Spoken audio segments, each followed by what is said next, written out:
Books that I loved as a boy. By Henry Van Dyke. It is one thing, said my Uncle Peter, to be perfectly honest. But it is quite another thing to tell the truth. Are you honest in that remark? I asked. Or are you merely telling the truth? Both, he answered, with twinkling eyes, for that is an abstract remark, in which species of discourse truth-telling is comparatively easy. Abstract remarks are a great relief to the lazy honest man. They spare him the trouble of meticulous investigation of unimportant facts. But a concrete remark, touching upon a number of small details, is full of traps for the truth-teller. You agree, then, said I, with what the psalmist said in his haste, all men are liars? Not in the least, he replied, laying down the volume which he was apparently reading when he interrupted himself. I have leisure enough to perceive at once the falsity of that observation which the honest psalmist recorded for our amusement.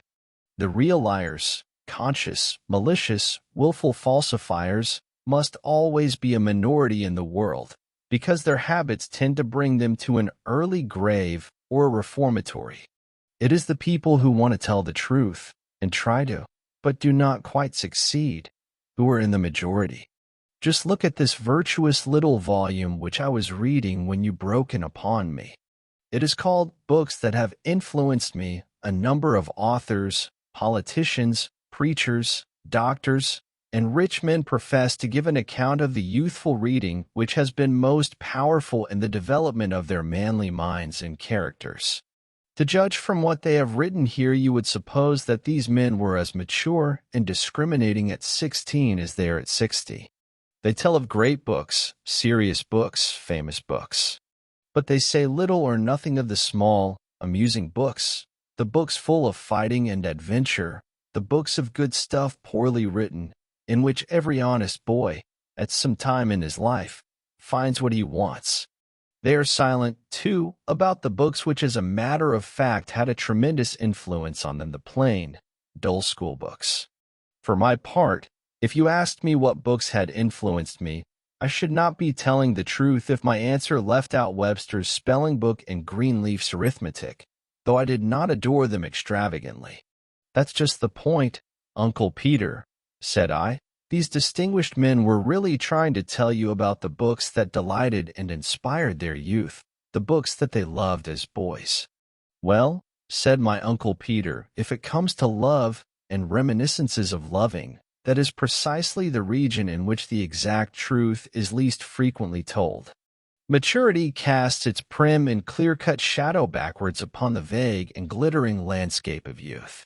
Whether he speaks of books or of girls, the aged reminiscent attributes to himself a delicacy of taste, a singleness and constancy of affection, and a romantic fervor of devotion, which he might have had, but probably did not. He is not in the least to blame for drawing his fancy picture of a young gentleman. He cannot help it. It is his involuntary tribute to the ideal. Youth dreams in the future tense, age in the past participle. There is no kind of fiction more amiable and engaging than the droll legends of infancy and pious recollections of boyhood.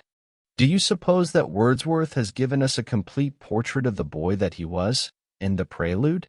He says not a word about the picture of his grandmother that he broke with his whip because the other children gave him a dare, nor about the day when he went up into the attic with an old fencing foil to commit suicide, nor about the girl with whom he fell in love while he was in France. Do you suppose that Stevenson's memories and portraits represent the youthful R.L.S. with photographic accuracy and with all his frills? Not at all. Stevenson's essays are charming, and Wordsworth's poem is beautiful. In streaks it is as fine as anything that he ever wrote. But both of these works belong to literature because they are packed full of omissions, which Stevenson himself called a kind of negative exaggeration. No, my dear boy, old Goethe found the right title for a book of reminiscences when he wrote _Wahrheit und Dichtung . Truth and poetry, that is what it is bound to be. I don't know whether Goethe was as honest a man as Wordsworth and Stevenson, but I reckon he told about as much of the truth. Autobiography is usually a man's view of what his biography ought to be.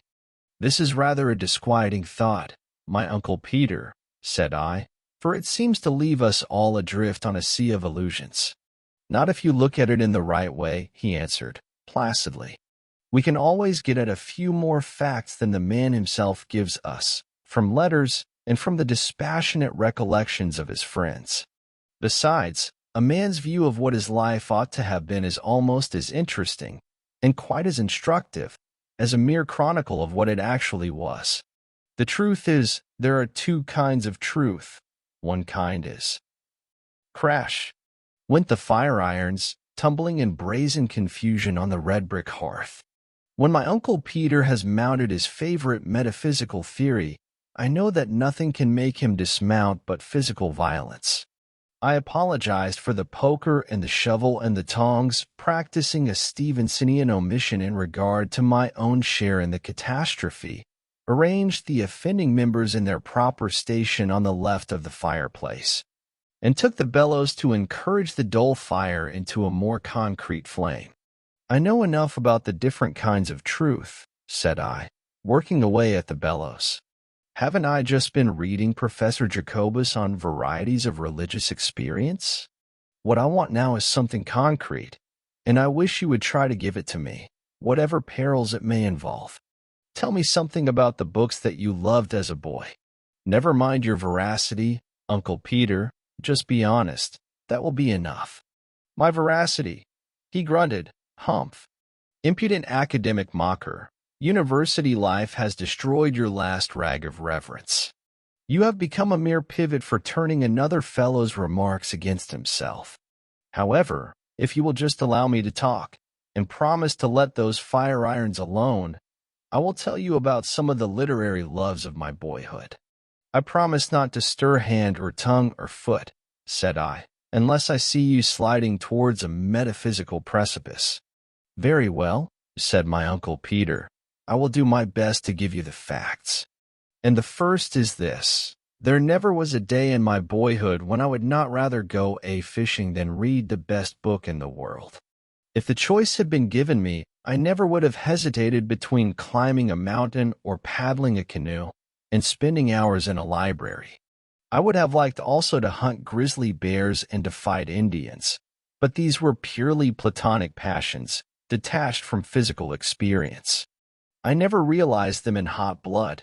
My native preferences were trimmed and pruned by the fortune that fixed my abode, during 9 months of every year, in the city of Brooklyn, where there were no mountains to climb, no rivers to canoe, and no bears to hunt.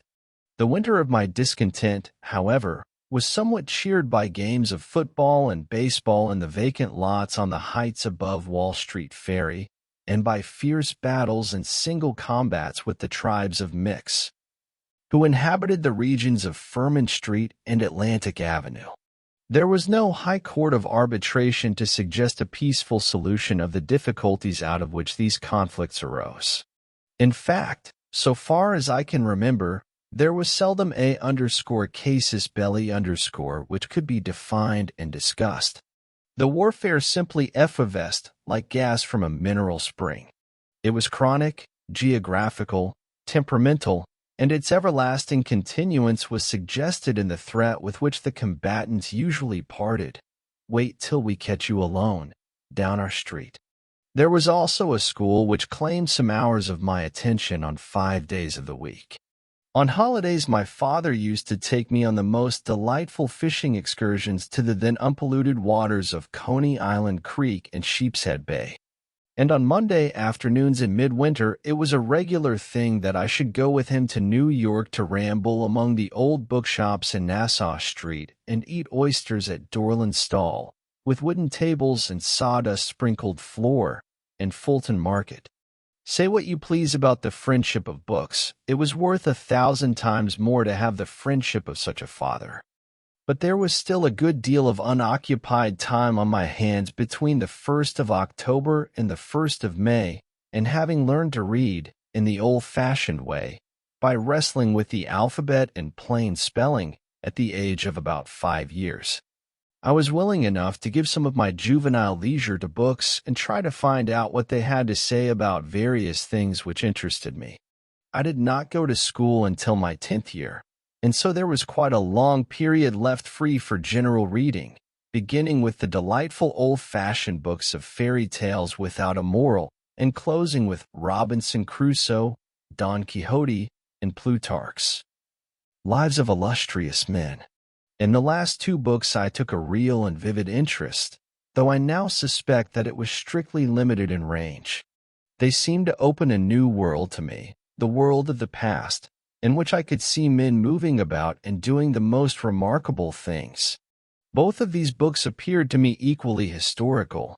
I neither doubted the truth of their narratives nor attended to the philosophical reflections with which they were padded.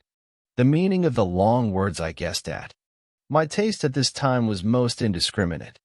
I could find some kind of enjoyment in almost anything that called itself a book, even a Sunday school story, or a child's history of the world, provided only it gave something concrete for imagination to work upon.